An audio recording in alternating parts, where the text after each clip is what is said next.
will discuss again the structure of testis.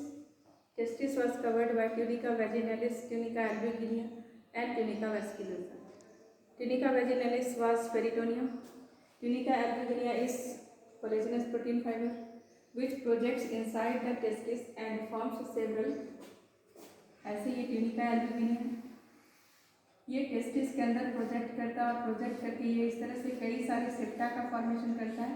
इस septa के कारण टेस्टिस में कई सारे लोब्यूल्स बन जाते हैं जिनको हम टेस्टिकुलर लोब्यूल्स कहते हैं। देखा टेस्टिकुलर लोब्यूल्स, ये टेस्टिकुलर लोब्यूल होती है। तो टेस्टिकुलर लोब्यूल कैसे बना? तो tunica albuginea projects inside the testis. Tunica albuginea projects inside the testis, projects inside the testis, inside the testis and forms approx 250 testicular lobules. Testicular lobules. In each lobule ऐसे लगभग 250 lobules बनेंगे और each lobule contains approx 2 to 3 seminiferous tubules. Each lobule contains 2 to 3 seminiferous tubule. कैसा होगा ये seminiferous tubule? तो ये इस तरह से हाईली कॉइल्ड ट्यूब्यूल होगा।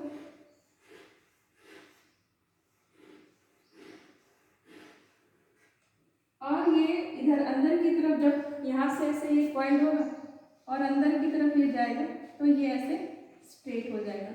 तो ये अंदर की तरफ जाएगा तो ये ऐसे स्ट्रेट हो जाएगा। फिर ये स्ट्रेट ट्यूब को कहते हैं ट्यूबुलाई रेक्टी। और ये ट्यूबुलाई रेक्टी हमारे पास कई सारे सेमिनिफेरस ट्यूब्यूल का स्ट्रेट पार्ट फ्यूज करके लगभग 20 to 30 ऐसे स्ट्रेट ट्यूब का फॉर्मेशन करेगा जिसको ट्यूबुलाई रेक्टी कहते हैं। तो सेमिनिफेरस ट्यूब्यूल का स्ट्रक्चर ये है, ये इसका स्ट्रेट पार्ट है। ये सेमिनिफेरस ट्यूब्यूल पूरा है लेकिन इसके स्ट्रेट पार्ट को क्या कहते हैं? Tubuli recti. This is called tubuli recti. ये ट्यूबुलाई रेक्टी अब ओपन होता है किसमें? तो ये ओपन होता है इस तरह से, इसके अंदर कई सारे नेटवर्क होते हैं ट्यूब के और इन नेटवर्क, ये जो ट्यूबुलाई के स्ट्रक्चर का नेटवर्क होता है ये सब इसमें ऐसे ओपन हो जाता है। ये जो नेटवर्क है ट्यूब का, this network of tube is called aerated testis. This is called aerated testis. तो it is highly coiled tube. It is highly coiled tube. अंदर की तरफ, अंदर को कहते हैं मेडियस्टिनम। It becomes straight towards the mediastinum.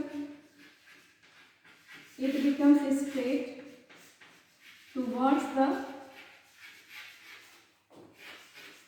mediastinum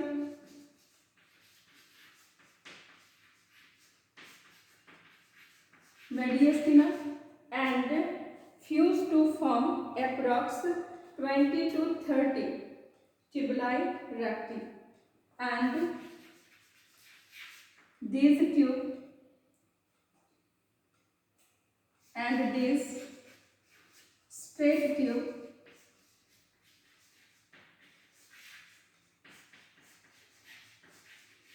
fuse to form 20 to 30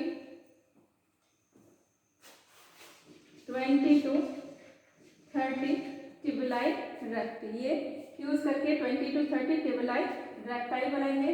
ये tubuli recti जो बनेगा 20 to 30, this opens in another network of tube-like structure which is known as aerated testis। तो tubuli recti opens in network of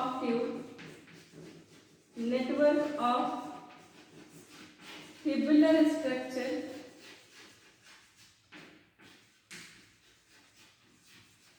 called rete testis.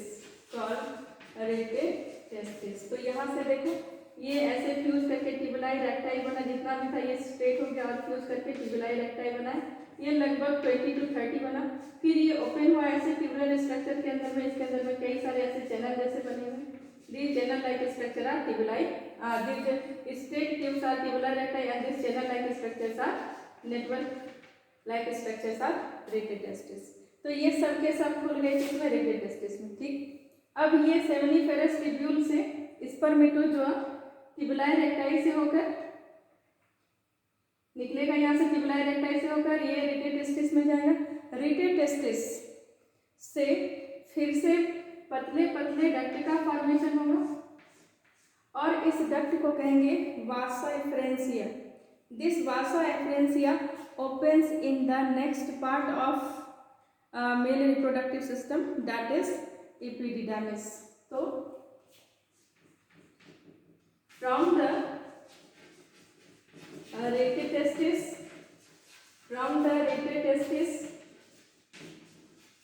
another ducts arises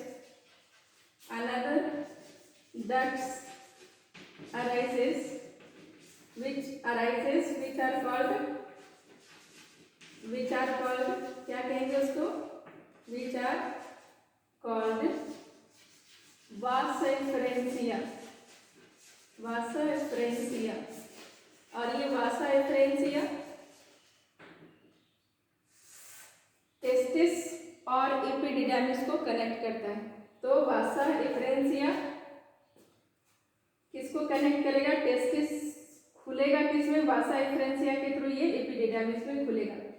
through the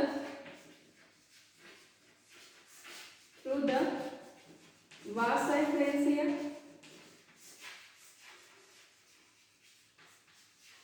testis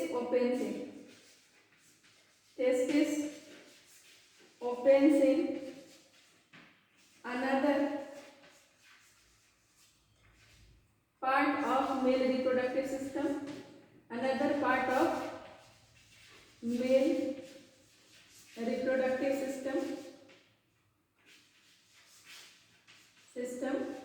called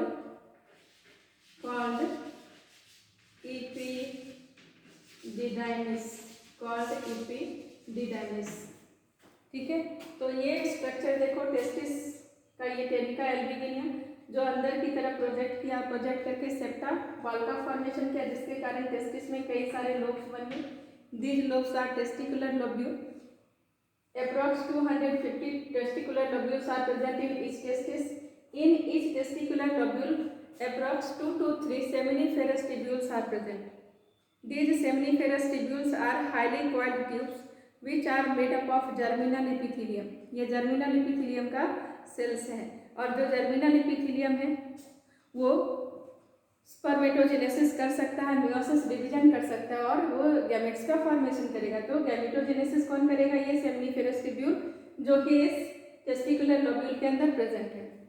ये highly coiled tubule है जो बना है cuboidal epithelium का, इसको कहते हैं जर्मिनल एपिथेलियम। और ये क्वाइल्ड ट्यूब मेडियस्टिनम की तरफ जब जाता है तो ये स्ट्रेट हो जाता है, स्ट्रेट होकर के ये 2, 4, 10 एक दूसरे के साथ फ्यूज करके लगभग 20 to 30 स्ट्रेट ट्यूब का फॉर्मेशन करता है, जिसको ट्यूबुलाई रेक्टी कहते हैं। ट्यूबुलाई रेक्टी ओपन होता है दूसरे ट्यूब लाइक स्ट्रक्चर के नेटवर्क में, और उस ट्यूब लाइक स्ट्रक्चर का नेटवर्क जो मेडियस्टिनम से स्टार्ट होता है उसको कहते हैं रेटेटेस्टिस। और रेटेटेस्टिस अब फिर से ओपन होता है छोटे छोटे पतले पतले डक्ट लाइक स्ट्रक्चर में। That duct like structure is called वासा एफरेंसिया। इस सेमिनिफेरस ट्यूब्यूल के अंदर स्पर्मेटोजेनेसिस होगा, स्पर्म बनेगा। ये यहाँ से ट्यूबुलाई रेक्टाई रेटेटेस्टिस वासा एफरेंसिया से होकर बाहर निकलेगा और बाहर कहाँ जाएगा? एपिडिडामिस में। बाहर कहाँ जाएगा? ये एपिडिडामिस में, which is the next part of male reproductive system. ठीक है, अब ये जो सेमिनिफेरस ट्यूब्यूल है, क्योंकि 250 टेस्टिकुलर लोब्यूल है और हर लोब्यूल में 2 सेमिनिफेरस ट्यूब्यूल कम से कम हो सकते हैं। तो मेल के पास कम से कम 500 सेमिनिफेरस ट्यूब्यूल होगा। ये सेमिनिफेरस ट्यूब्यूल के बाहर, इसके बाहर में कुछ एंडोक्राइन सेल्स प्रेजेंट होते हैं। These endocrine cells are called interstitial cells. इसको कहते हैं interstitial cells. These interstitial cells were discovered by Leydig, so it is also known as Leydig's cells. Interstitial cells का मतलब क्या? Interstitial मतलब outside the cell। तो यहाँ पर सेमिनिफेरस ट्यूब्यूल के सेल है, उसके बाहर में ये सेल प्रेजेंट है, गैप में खाली जगह में प्रेजेंट है, so it is interstitial cell. It was discovered by Leydig, so it is known as Leydig cell. It is an endocrine gland. ये एक एंडोक्राइन ग्लैंड होता है जो मेल सेक्स हार्मोन एंड्रोजन का सिक्रेशन करता है। The most common type of androgen is testosterone which is secreted by the interstitial cell present in between the seminiferous tubule. Okay, in the next class I will discuss about the structure of एपिडिडर्मिस।